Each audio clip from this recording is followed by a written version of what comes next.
submission here. We won it by nearly 6 or 7 lengths. Testamezzo's gained the upper hand. Hiyoshi ran to third, but Testamezzo too good in the rack and turn. But let it slip, clear, and it's let it slip in the Placid. Now getting out, don't get caught with it to him. Don't get caught, Flew, got it.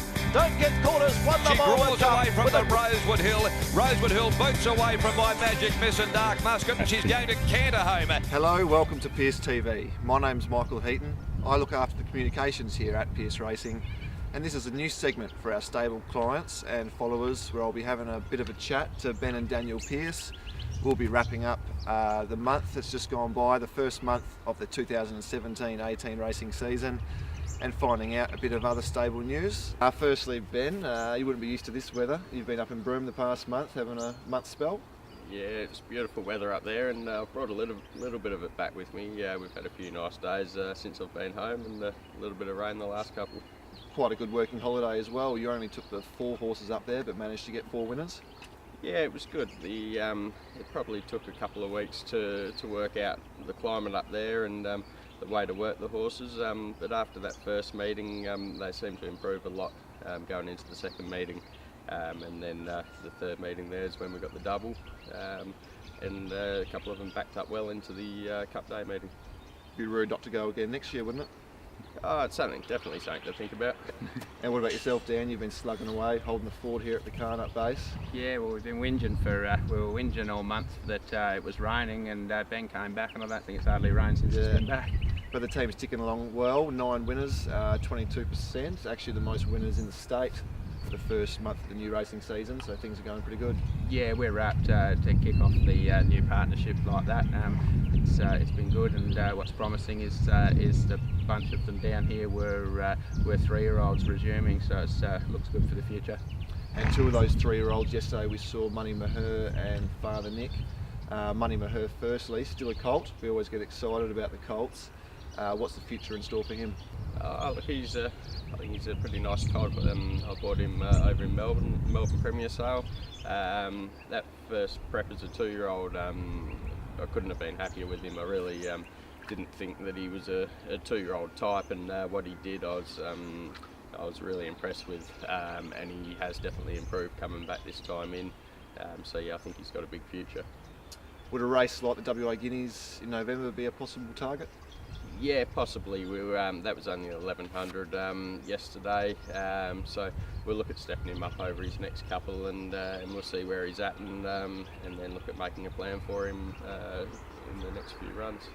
And what about Father Nick? He's probably a different type of horse to Money Maher, but he is by Blackfriars, so he could have the scope to get a bit further down the track.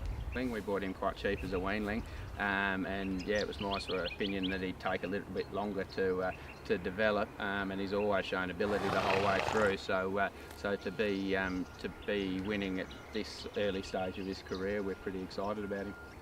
And we also saw Everything Sweet, not a single doubt filly, another 3-year-old. She was a promising run first up. Yeah, she's a nice filly, well-bred filly, and did a fair bit wrong. She's funny. She sort of gives you a bit of an impression that she's going to be a little professional, but she's still doing a lot wrong. But when you're making mistakes and still running in the money like that, it gives you a lot of scope for the future. And there's a nice bunch of 3-year-olds coming through now. We've seen Street Fury win, Watto's Fury win, Caress Your Soul, so you might have a bit of ammunition heading into the Ascot Summer Carnival. Yeah, it's pretty exciting moving forward, and like I say, with the new partnership, 9 winners in the first month, and yeah, a bunch of them being 3-year-olds. It's pretty exciting. And we'll turn our attention to the weekend runners. Tomorrow you got 2 last start winners, Caress Your Soul and Let's Twist.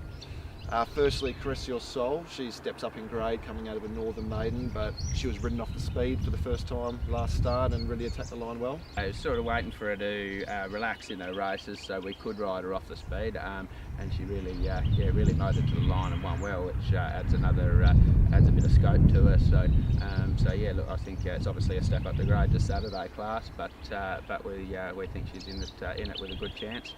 And yeah, Let's Twist up to steps up to 72 plus, but that also means drops 5 kilos in weight. So she's going well, come on great since her last run, and yeah, we're hoping for a good performance. And then off to the Goldfields on Sunday. Have the 2 of you decided who makes the trip? Yeah, well, it's Father's Day. So we've decided Ben's going to stay with the girls. But so yeah, I'll track up there. And you got Push and Shapes heading down for the $100,000 Coolgardie Cup. How do you assess his chances? Oh, look, he's the Cup's program's been what we've been aiming him at this preparation. Whether the first one's going to be ideal, I think as he progresses through them, his chances will get better. But he's going well, and his runs back this time have been good. And what about your chances of driving back to that hangover the next day? Oh, slim, very slim. And you're also taking down Churches. He was a good run at his first start last week, and he wins. I think so, yeah, drawn well. Pike on, there was a good run first up, and Pike was pretty positive about him when he got off. So yeah, I think certainly in it with a chance. And while we're on the subject of Kalgoorlie, we saw the 2016 Boulder Cup winner Don't Get Caught made a promising return at trials on Monday.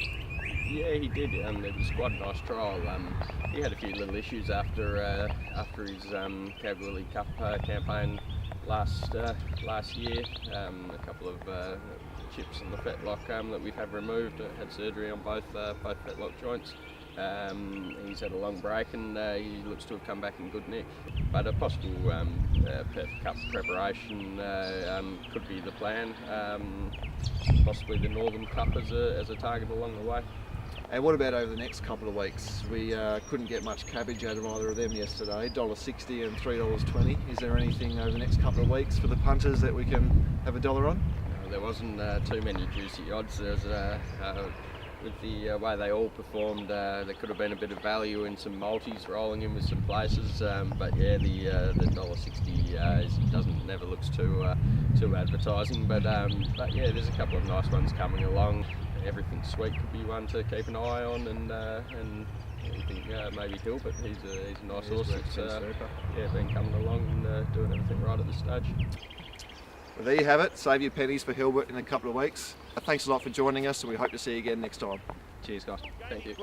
It's Super Hunter, the leader at the 100 from Vital Lass boarding. Gibraltar Rock is picking up late. It's Super Hunter out on its feet, but it's in front and it'll win. Super Hunter a length on the line boarding. 22 on the outside, got his nose in front. MJ rallying about 3 or 4 lengths to Vital Lass and Song of War at the 200 though. On the outside, 2 for 22, a half a length. Battling back is MJ, 2 for 22. MJ will not surrender. MJ 2 for 22. Split the line, nothing in it.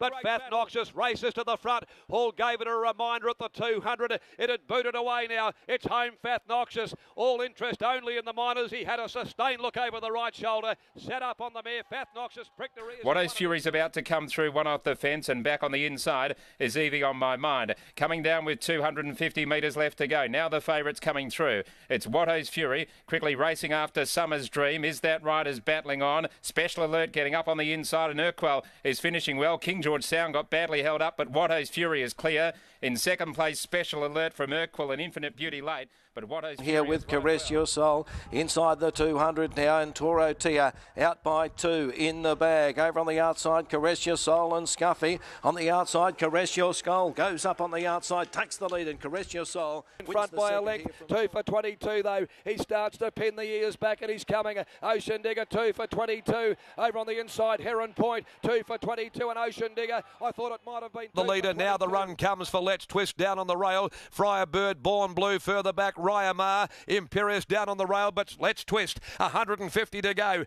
Let's Twist races away from them now, has the last absolutely within its grasp from Imperious and Born Blue, and Let's Twist waltzed in. Mum's the one, Money Maher still about 4 lengths from them. Pike getting busy though, and he switches right back to the inside. Look at it come at the 200, reaching the lead on the outside. Shania Style, Money Maher quickly gobbled it up though, and Money Maher sprints through, races clear, and comes away with an emphatic first up win. The odds on Pop dominated the race late. Money Maher. Father Nick had kicked away about a length in front from Mervyn. It's Father Nick going well at the 200. Mervyn's under the whip but sticking on. Further back is Hay and Lad, but Father Nick with 100 left to travel, currently holding Mervyn, who can't really make much more of an impression. And Father Nick too strong, drew away, wanted to run out.